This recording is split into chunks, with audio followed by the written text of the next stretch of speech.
నమస్తే, welcome to question hour. ముంబైలో BJP కల నెరవేరింది. 30 ఏళ్ల తర్వాత శివసేన ఠాక్రే పార్టీ పునాదులు కదిలాయి. 227 సీట్లలో 89 వాటిల్లో విజయకేతనం ఎగురవేసింది. ఇక విషయం తెలుసుకున్న ప్రధాని మోదీ సైతం శుభాకాంక్షలు చెప్పారు. మొన్న జరిగిన కేరళలోని తిరువనంతపురం మున్సిపల్ కార్పొరేషన్ ఎన్నికల్లోనూ కమలం పార్టీ రికార్డులు బద్దలు కొట్టింది. ఏకంగా 45 ఏళ్ల లెఫ్ట్ పార్టీ పాలనకు ఎండ్ కార్డు వేసింది. 101 వార్డుల్లో 50 స్థానాలు గెలుచుకున్న కమలం పార్టీ ఇతరుల మద్దతుతో కార్పొరేషన్ పగ్గాలు చేపట్టింది. వరుసగా సాధిస్తున్న రికార్డులు కమలం పార్టీలో జోష్ పెంచుతోంది. కొత్త పట్టణాల్లో అధికారం చేపట్టేందుకు కొత్త ఆశలు పుట్టిస్తోంది.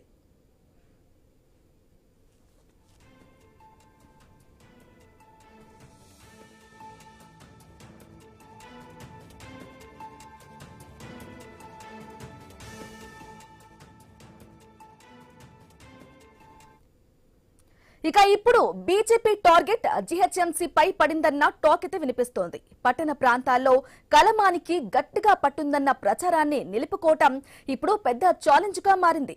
అర్బనీ తమకు పట్టు అంటూ గట్టిగా చెప్పుకునే కమలం లీడర్లు క్షేత్రస్థాయిలో ఆ మాటను నిజం చేసి చూపించాల్సిన పరిస్థితి ఏర్పడింది. ఎంపీలు, ఎమ్మెల్యేల సొంత నియోజకవర్గాల్లోని మున్సిపాలిటీలు, కార్పొరేషన్లలో జెండా ఎగురవేయడం కమలం నేతలకు అగ్ని పరీక్షగా మారింది. ఈ ఫలితాలు రాబోయే జీహెచ్ఎంసీ ఎన్నికలపై తీవ్ర ప్రభావం చూపే అవకాశం ఉండటంతో పార్టీ హైకమాండ్ ఈ పోరును సీరియస్ గా తీసుకుంది.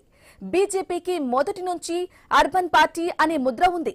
అయితే మారిన రాజకీయ పరిస్థితుల్లో కాంగ్రెస్, బీఆర్ఎస్ గట్టి పోటీ ఇస్తున్నాయి. ఈ నేపథ్యంలో టౌన్లలో తమ ఓటు బ్యాంకు చెక్కు చెదరలేదని నిరూపించుకోవాల్సిన బాధ్యత బీజేపీపై ఉంది.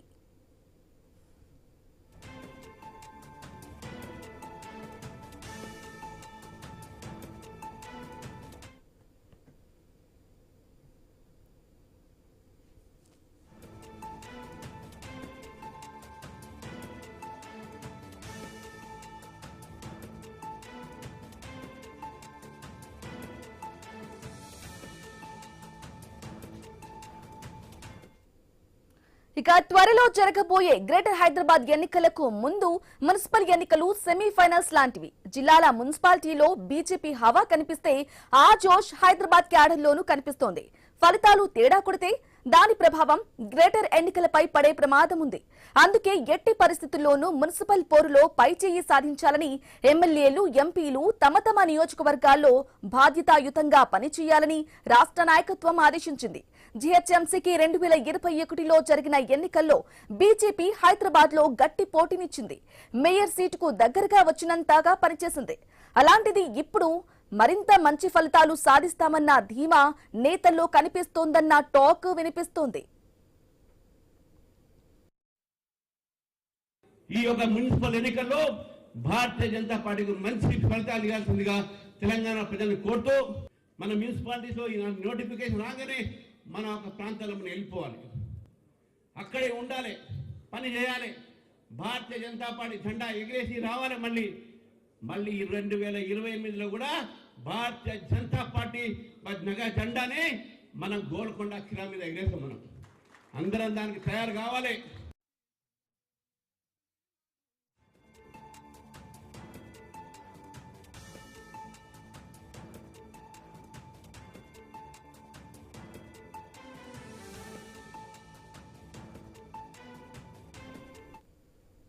ఇక గతంలో ఒక్కటిగా ఉన్న జీహెచ్ఎంసీని 3గా విభజిస్తున్నారన్న ప్రచారం జరుగుతోంది.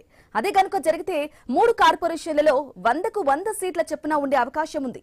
3 కార్పొరేషన్లలోనూ బీజేపీ ప్రభావం చూపిస్తుందా అన్నది ఇప్పుడు పెద్ద టాక్. అయితే ఉమ్మడి హైదరాబాద్ రంగారెడ్డి జిల్లాలో ఒక ఎమ్మెల్యే మాత్రమే ఉన్నారు. అది కూడా రాజాసింగ్ ను పార్టీ సస్పెండ్ చేసింది. ఎంపీ సీట్ల విషయానికొస్తే సికింద్రాబాద్, మల్కాజ్గిరి, చేవెళ్ల ఎంపీలను బీజేపీ గెలుచుకుంది. ఆ ప్రభావం జీహెచ్ఎంసీ ఎన్నికల్లో చూపిస్తుందా? గతంలో గెలిచిన సీట్ల కంటే ఎక్కువ గెలుస్తుందా?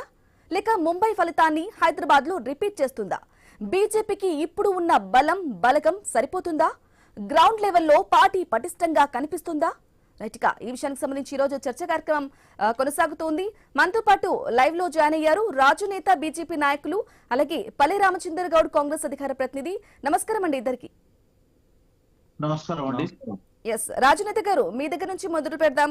తొలిసారి ముంబై మున్సిపల్ ఎన్నికల్లో బీజేపీ అయితే గెలిచింది. మరి ఆ విధంగా తెలంగాణ జీహెచ్ఎంసీ ఎన్నికల్లో గెలవబోతుంది అనుకోవాలా? అలాగే గత ఎన్నికల్లో బీజేపీ పోటీ చేసినప్పటికి కూడా గట్టి పోటీ అయితే ఇచ్చింది.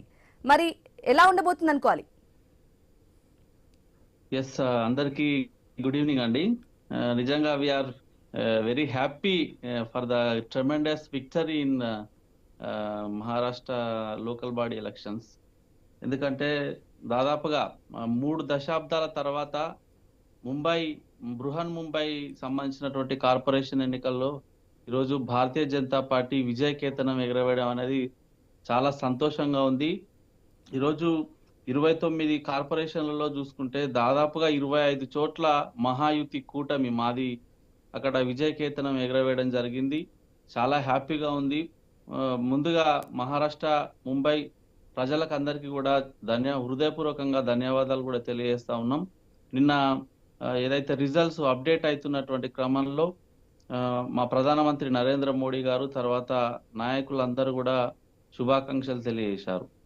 అయితే ఈరోజు భారతీయ జనతా పార్టీ ఇంత విజయ దుందుబి మోగించడానికి ప్రధాన కారణం ఏంటంటే మేము సుస్థిరమైనటువంటి పరిపాలన, అభివృద్ధి నినాదాలుగా ఈరోజు ముందుకు పోవడం జరిగింది. అంటే గతంలో మనం చూసినాం, ముంబై అంటే ఠాక్రే సోదరులకు సంబంధించి, అంటే ఉద్ధవ్ ఠాక్రే, బాల్ ఠాక్రే కొడుకులైనటువంటి ఉద్ధవ్ ఠాక్రే తర్వాత రాజ్ ఠాక్రే, వీళ్ళే చాలా దశాబ్దాలుగా ఈరోజు మహారాష్ట్ర మున్సిపల్ ఎన్నికల్లో, లోకల్ బాడీ ఎన్నికలలో గెలుస్తూ వచ్చేది. కానీ ఆ చరిత్రను తిరగా రాస్తూ ఈరోజు భారతీయ జనతా పార్టీ ఆధ్వర్యంలో ఉన్నటువంటి మహాయుతి కూటమిని ఆదరించడం అనేది చాలా గొప్ప విషయం. అందుకు చాలా కారణాలు ఉన్నాయి. అంటే మేము మహారాష్ట్ర రాష్ట్ర అసెంబ్లీ ఎన్నికల్లో కూడా మహాయుతి కూటమి మాది పెద్ద ఎత్తున గెలవడం, అక్కడ అధికారంలోకి వచ్చిన తర్వాత మేము ఇచ్చిన ఏదైతే అభివృద్ధి కార్యక్రమాలు చెప్పినామో ఎన్నికల సందర్భంగా అవన్నీ కూడా అమలు చేసినాం. కాబట్టి మళ్ళీ ప్రజలు ఈరోజు నమ్మి ఈరోజు పట్టం కట్టిరు అనేది చాలా అర్థవంతమైంది. మహావికాస్ అఘాడి ఏదైతే ఉన్నదో, కాంగ్రెస్ ఆధ్వర్యంలో ఉన్నటువంటి మహావికాస్ అఘాడి అసలు చాలా చోట్ల ఖాతా కూడా తెరవలేదు. వాళ్ళకు మొత్తంగా నాకు తెలిసి ఈరోజు మొత్తం బృహన్ ముంబైకి సంబంధించినటువంటి 227 సీట్లలో మ్యాజిక్ ఫిగర్ అనేటువంటి 114, 116 సీట్లు ఈరోజు మాకు రావడం జరిగింది.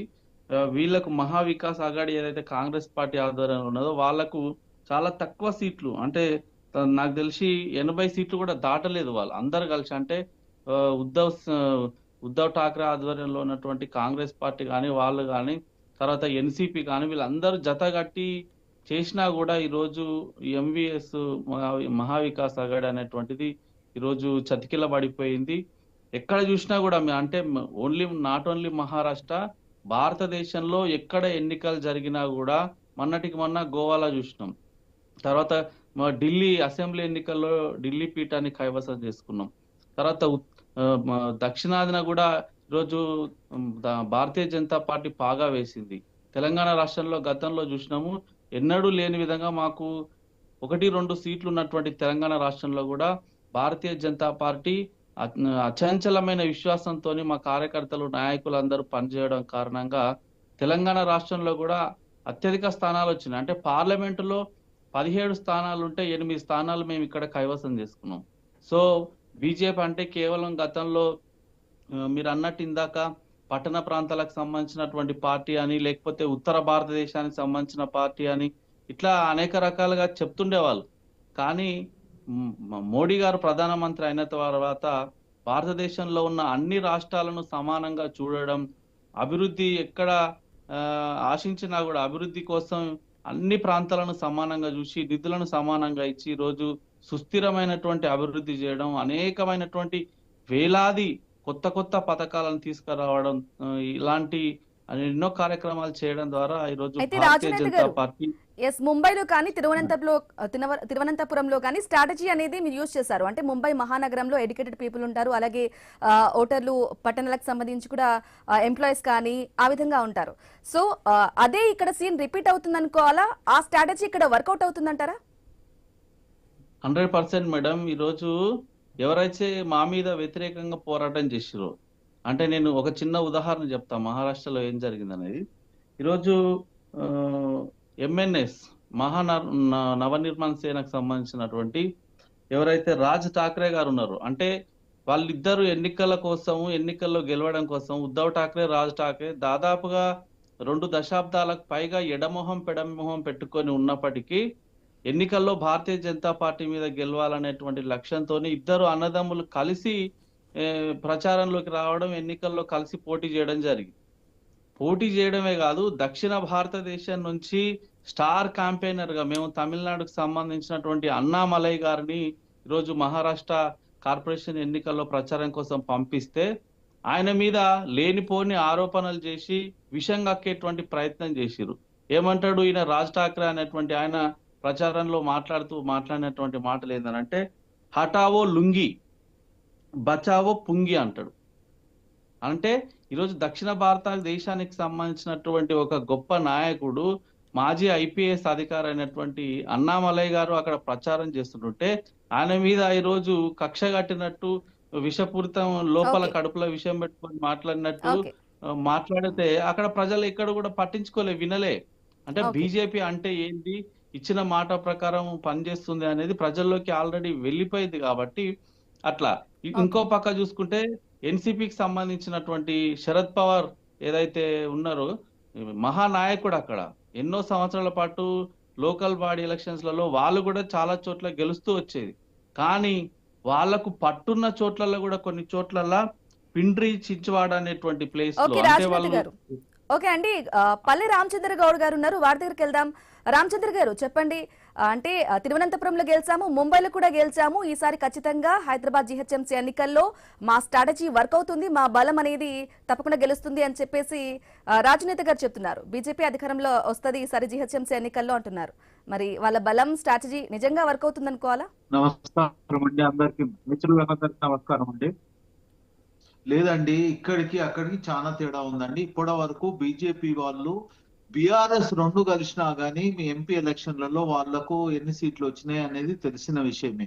ఇక్కడ జరిగే విషయం ఏంటంటే, ఇక్కడ మేధావి అంటే తెలంగాణ ప్రజలు ఇక్కడ ఇంతవరకు బీఆర్ఎస్ పార్టీని చూసిండ్రు. వాళ్ళ నుంచి ఎలాంటి ఈ అభివృద్ధి లేకనే కాంగ్రెస్ కు అనుకూలంగా వచ్చారు. కాంగ్రెస్ పార్టీకి ఈ రోజు 2023 తర్వాత అన్నిట్లో ముందు వస్తున్నాము. మొన్న జరిగిన సర్పంచ్ ఎలక్షన్ లో అనుకోండి, అంతకుముందు జరిగిన ఎంపీ ఎలక్షన్ లో అనుకోండి, ఎమ్మెల్యే ఎలక్షన్ లో అనుకోండి, మధ్యలో బై ఎలక్షన్స్ అయినాయండి. సికింద్రాబాద్ కంటోన్మెంట్ ఎలక్షన్ లో కూడా మెజార్టీతో గెలవడం జరిగింది. అదే రకంగా జూబ్లీహిల్స్ ఎలక్షన్ లో కూడా మెజార్టీతో గెలవడం జరిగింది. తర్వాత జరిగిన సర్పంచ్ ఎలక్షన్ లో 70 to 80% వచ్చాము. దాంట్లో వాళ్ళది ఇప్పుడు బీజేపీ గురించి మాట్లాడితే వాళ్ళకి వచ్చింది 5 to 10% కూడా లేదండి. దాని నుంచి కూడా నేను గ్రామీణ స్థాయి నుంచి చూస్తున్న సర్పంచులందరూ కూడా కాంగ్రెస్ లో వాళ్ళు చేరిన వాళ్ళు కూడా దీంట్లో వచ్చారు. యాక్చువల్ గా 70 to 80% కాంగ్రెస్ పార్టీకి అనుకూలంగా సర్పంచ్ గెలిచిన తర్వాత కూడా ఈ రోజు పరిగెత్తే గురం అంటే కాంగ్రెస్ కు అధికారంలో ఉన్న ఉద్దేశంతో అధికార పార్టీకి వలసలు వస్తున్నాయండి. రోజు వారీగా చూసినా కానీ కాంగ్రెస్ పార్టీకి వలసలు వస్తున్నాయి. దానికి ముఖ్యంగా ఏంటంటే ప్రజలకు ప్రతి విషయాన్ని ఓపెన్ గా చెప్పడం, ప్రజాప్రభుత్వంలో ఉండే ఆదరణ చూసుకొని ఏ పార్టీ కూడా ఎదురుగా లేదండి. మొన్న అసెంబ్లీ సమావేశాలలో కూడా వాళ్ళు ఏం చేసినా గానీ బీజేపీ వాళ్ళైనా సరే బీఆర్ఎస్ వాళ్ళు కూడా వాళ్ళు ప్రతిపక్ష పాత్రను కూడా సరిగా నెరవేర్చలేని పరిస్థితి ఉందండి. బీఆర్ఎస్ గురించి ఆలోచిస్తే ఆయన అధికారంలో ఉన్న 10 సంవత్సరాలు కూడా సీఎం కు హోదాకు తగ్గట్టు ఆయన వ్యవహరించలేదు. ఈ రోజు ప్రతిపక్ష హోదాలో అన్ని క్యాబినెట్ హోదాలో అన్ని కల్పించుకొని కూడా అతను ఏం లేకుండా ఫామ్ హౌస్ కే పరిమితం అవుతున్నాడు. ఎప్పుడో ఒకసారి ప్రెస్ మీట్లు ఇచ్చుకొని ప్రెస్ మీట్లకే పరిమితం అయ్యే ప్రతిపక్ష నాయకులుగా ఉన్నారు. వాళ్ళు కూడా ఏం మాట్లాడలేదు. 10 సంవత్సరాల్లో వాళ్ళు చేసింది చెప్పుకోవడానికి ఏం లేదు, విమర్శించడానికి ఏదో ప్రెస్ మీట్లకు మాత్రమే పరిమితం అవుతుంది. అదే రకంగా చూస్తే బీజేపీకి ఇక్కడ నిజానికి చెప్పాలనుకుంటే ఇక్కడ గ్రామీణ స్థాయిలో ఇలాంటి పట్టు లేదు. తర్వాత వాళ్ళకి నిలబడడానికి కూడా క్యాండిడేట్లు లేరు, అంత బలంగా లేదు. నిజానికి మేము కాంగ్రెస్ పార్టీ కూడా బీజేపీ వాళ్ళనైనా బీఆర్ఎస్ వాళ్ళనైనా కానీ బీజేపీ వాళ్ళనైనా బీఆర్ఎస్ వాళ్ళనైనా మీరు కనీసం ప్రతిపక్ష హోదాగా గట్టి ఫైట్ గట్టిగా పోటీ నన్ను ఇవ్వండి అని మేము కోరుకుంటున్నాము.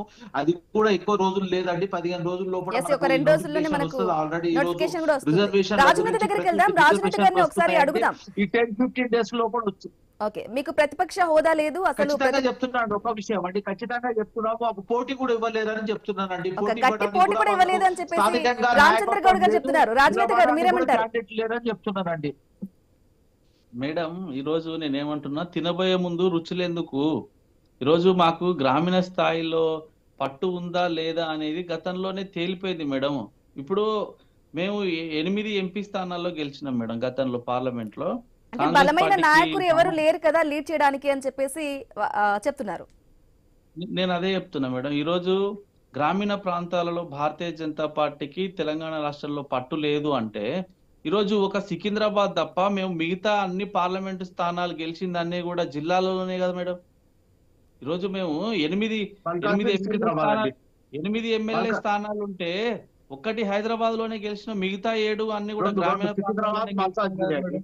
సికింద్రాబాద్ నేనేమంటున్నా అంటే, ఈరోజు గ్రామీణ ప్రాంతాలలో భారతీయ జనతా పార్టీ బలంగా ఉంది.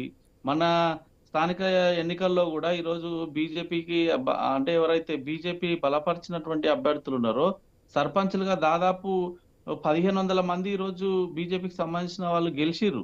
అఫ్ కోర్స్ సింబల్ మీద, బీజేపీ సింబల్ మీద పోటీ చేయకపోయినప్పటికీ కూడా ఈరోజు గతంలో మాకు కేవలం 150-160 మంది సర్పంచులు ఉండేది. ఈరోజు దాదాపుగా 1000కి పైగా పోయింది. ఇదొక్కటే కాదు మేడం, మీరు ఇందాక అన్నట్టు జిహెచ్ఎంసీలో మా బలం గతంలో ఎంతుండే? 3-4 ఉండే. మేము ఒక్కసారిగా 48 స్థానాలు గతంలో జిహెచ్ఎంసీ ఎన్నికల్లో మేము గెలిచినాం కదా. ఇప్పుడు అధికార పార్టీకి చాలా బలంగా పోటీ ఇచ్చేటువంటి ప్రయత్నంలో 48 స్థానాలు, 150లో 48 స్థానాలు గెలిచినాం కదా. అది కాదు, 8 ఎమ్మెల్యేలు, 8 ఎంపీలు రీసెంట్ గా జరిగినటువంటి ఎమ్మెల్సీ ప్రతిపక్ష పార్టీ సరిగ్గా పోషించట్లేదు ఇక్కడ. అంటే అక్కడ ఉన్న స్ట్రాటజీ అక్కడ వర్కౌట్ అయింది, కాకపోతే ఇక్కడ హైదరాబాద్ జిహెచ్ఎంసీ ఎన్నికల్లో మాత్రం అటువంటి స్ట్రాటజీ వర్కౌట్ అవ్వదు. బలం లేదు, అలాగే ప్రతిపక్ష హోదా కూడా సరిగా పోషించట్లేదు, లీడర్ లేరు, బలం లేదు అని చెప్పేసి ప్రధానంగా రామచంద్ర గౌడ్ గారు చెప్తున్నారు.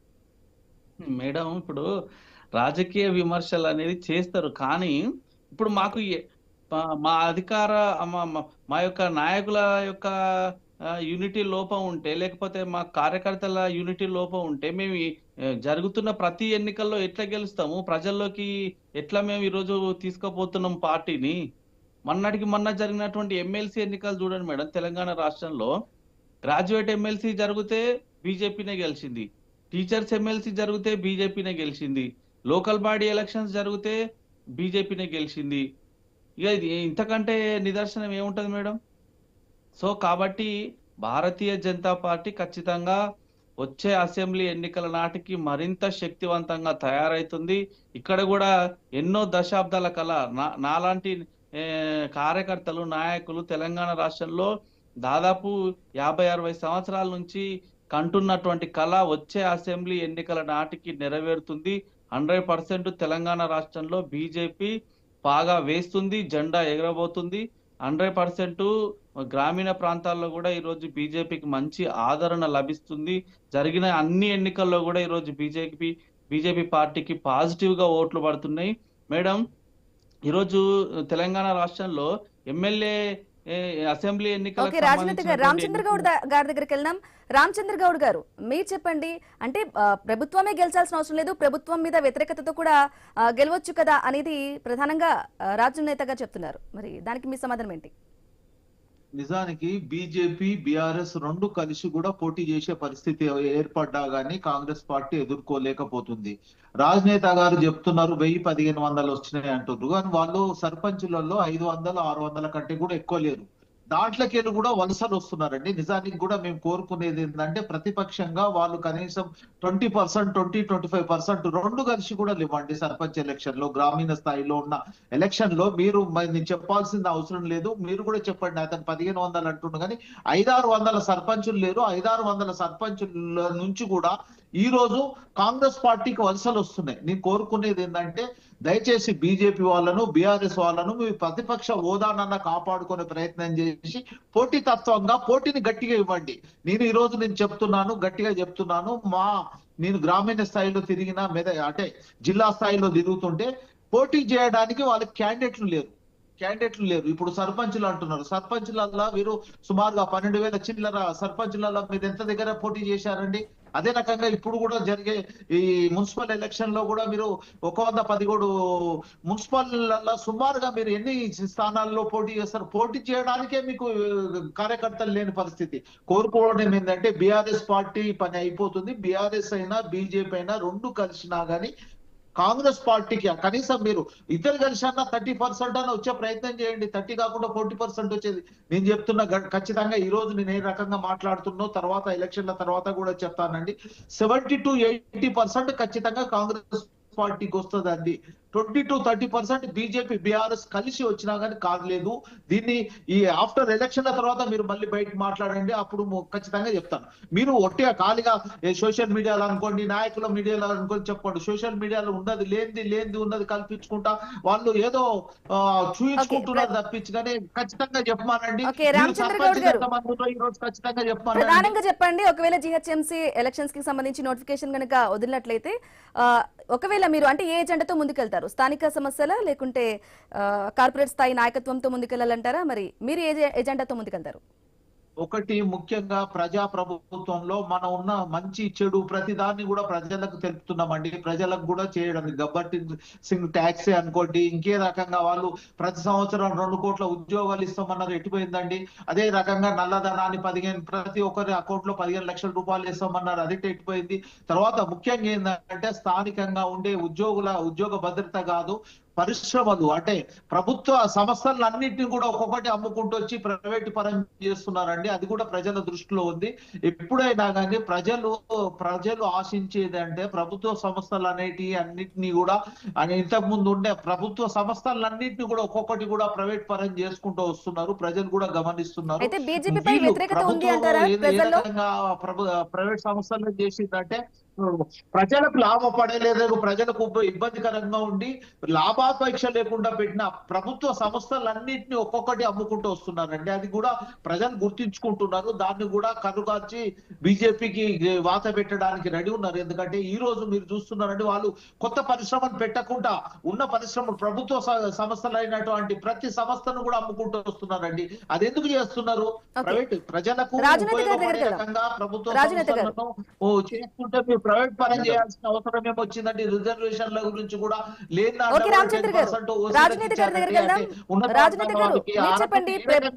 ప్రభుత్వ కార్యాలయాన్ని కానీ ప్రభుత్వాన్ని మొత్తం ప్రైవేట్ పరం చేస్తున్నారు. గట్టిగా పోటీ అనేది ఇవ్వట్లేకుంటున్నారు, బలం అనేది లేదు బీజేపీకి. బీసీలకు సంబంధించిన 42% రిజర్వేషన్ కోసానికి ఇక్కడ గవర్నర్ దగ్గర అక్కడ రాష్ట్రపతి దగ్గర ఆపినరండి. బీసీలు కూడా వాళ్ళ మీద కోపం మీద ఉన్నారండి. ఎందుకంటే బీసీలకు సంబంధించి మేమెంతో మాకంతా అన్నట్టు రకంగా బీసీలకు సంబంధించి గవర్నర్ దగ్గర నుంచి 6 నెలల నుంచి వారు దాన్ని ఆపి పెట్టాల్సిన అవసరం ఏముందండి? రాష్ట్రపతి దగ్గర బీసీలు కూడా దరఖాస్తు ఆదరించడానికి రెడీ ఉన్నారండి. బీసీ బీజేపీ పార్టీ బీజేపీ అంటేనే బీసీ ద్రోహుల పార్టీగా ఉంటదండి.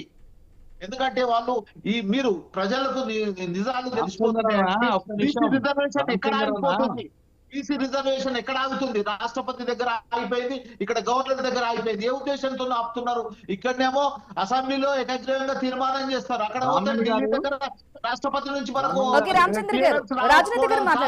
బీజేపీ ఆగిపోవారండి.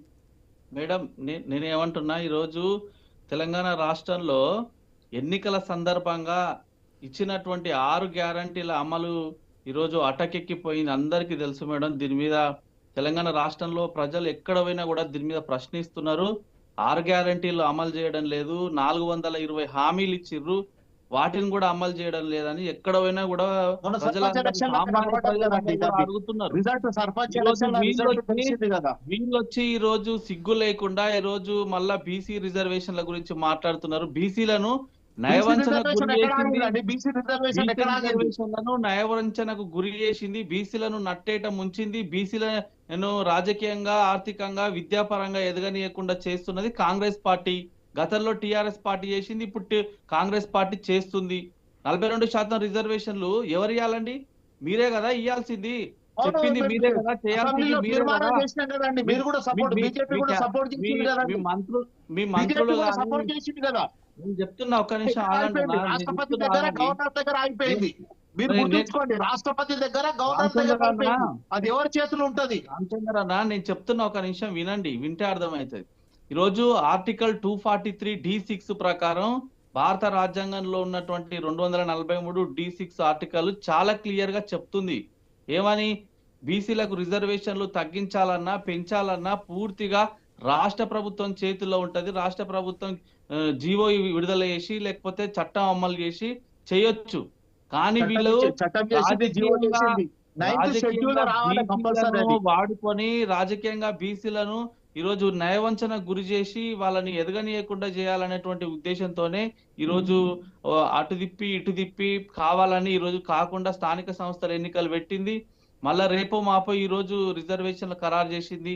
10 కార్పొరేషన్లకు 127 మున్సిపాలిటీలకు సంబంధించినటువంటి రిజర్వేషన్లు కూడా ఈ రోజు అందులో కూడా 42% రిజర్వేషన్ ఇస్తామని చెప్పి ఇప్పుడు కేవలం 30% కూడా రావట్లేదు రిజర్వేషన్లు. ఈరోజు విడుదల చేసినటువంటి రిజర్వేషన్లను చూస్తే ఇట్లా ఎస్సీలను ఎస్టీలను బీసీలను అందరినీ కూడా దగాకు గురి చేసింది కాంగ్రెస్ పార్టీ. 100% వీళ్లకు కర్రు కాచి వాత పెట్టడానికి తెలంగాణ రాష్ట్రంలో ఉన్నటువంటి ప్రజలందరూ రెడీ ఉన్నారు. ఒకటి. రెండోది మేడం, ఈరోజు వీళ్ళు 6 గ్యారంటీలు అని చెప్పేసి చాలా ఊకదంపుడు ప్రసంగాలు చేశారు. ఏ మీటింగ్ పెట్టినా ఎక్కడ పెట్టినా గానీ 6 గ్యారంటీలు అని ఎన్నికల సందర్భంగా చెప్పి ఈరోజు తెలంగాణ రాష్ట్రంలో ఉన్నటువంటి ప్రజలందరూ కూడా ఓట్లు వేయించుకున్నారు. వాళ్ళని ఈ రోజును మోసం చేసిరు మేడం. ఇటు విద్యార్థులకు వేల కోట్ల రూపాయలు ఫీజు బకాయిలు ఉన్నాయి, పెండింగ్ రియంబర్స్మెంట్లు ఉన్నాయి, విడుదల చేయడం లేదు. అటు యువతకు ఉద్యోగాలకు సంబంధించి 2 లక్షల ఉద్యోగాలు సంవత్సరం లోపల 2 లక్షల ఉద్యోగాలు కల్పిస్తామని చెప్పిర్రు. అట్లా చెప్పండి, వాళ్ళని ఆపమానండి, నేను మాట్లాడతాను.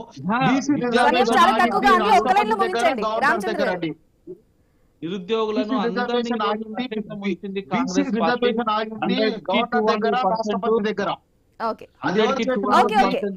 రైట్ అండి. థ్యాంక్ యూ అండి బీజేపీ నాయకులు రాజనేత గారు, అలాగే కాంగ్రెస్ అధికార ప్రతినిధి పల్లె రామచంద్ర గౌడ్ గారు.